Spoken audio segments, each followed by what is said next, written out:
બેઠકજીમાં અત્યારે આપણે જે પ્રકાર જોઈએ છીએ, જે નિત્ય સેવાનો પ્રકાર, આજે લોકો 100-150 વર્ષમાં પ્રકટ થયો છે.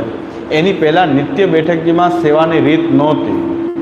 આજે પણ ઘણી બેઠકજીઓ એવી છે કે ત્યાં નિત્ય સેવા નથી થતી.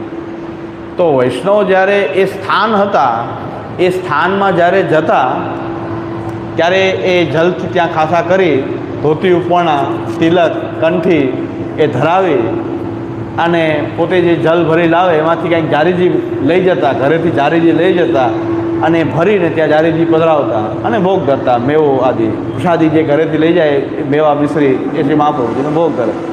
એ નિત્ય પ્રકાર નહોતો. જ્યારે કોઈ બેઠકજીના સ્થાનમાં જાય ત્યારે આ બધું કરતા. એટલે નિત્ય ત્યાં પ્રકાર હતો નહીં. એટલે ત્યાં જારીજી આપણે જતા ત્યારે જારીજી ભરે, જે લોકો જતા આ ભાવના કરી અને ત્યાં જારીજી ભરીને ભોગ ધરતા. એટલે જારીજી ભરવાની બેઠકજીમાં રીતે પછી હવે તો નિત્ય પ્રકાર શરૂ થઈ ગયો.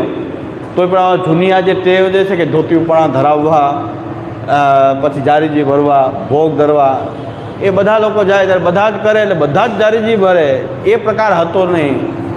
જ્યારે જતા ત્યારે ભરતા હતા, પણ અત્યારે તો જારીજી કેટલીક વાર ભરવા. કોઈ બેઠકજીમાં 100 જારીજી, કોઈ 50 જારીજી, બધાને એવી ગેલછા છે જારીજી તો ભરવા જ.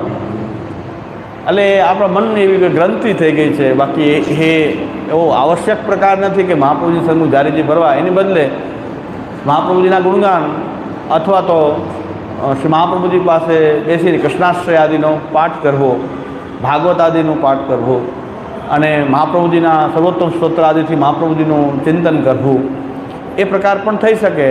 ભોગ બધા કરી શકે. જારીજી બધાએ ભરવાનો આગ્રહ રાખવો એ દુરાગ્રહ માત્ર છે. અને બેઠકજીમાં તો આ વ્યવસ્થા છે. ઘરમાં જારીજી ભરવું, ઘરમાં ઠાકોરજીના જારીજી ભરવું, તો જારીજી ભરવાનો ભાવ આપણો એવો છે, ખાલી જારીજી ભરવાથી કાંઈ નથી થતું.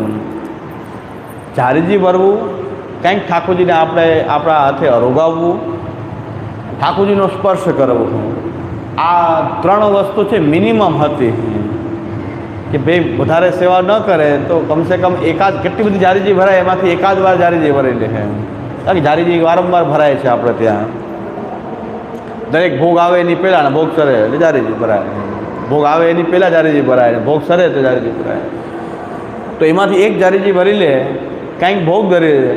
ખાલી જારીજી ભરવાથી કાંઈ નહીં, પણ કંઈક ભોગ ધરવું, કંઈક જારીજી ભરવું અને ચરણસ્પર્શ કરવું, આવું એક મિનિમમ પ્રકાર સેવાનો. એટલે આપણે કંઈક સેવા કરી ઠાકોરજીથી એવો મિનિમમ પ્રકાર બતાવતા હતા.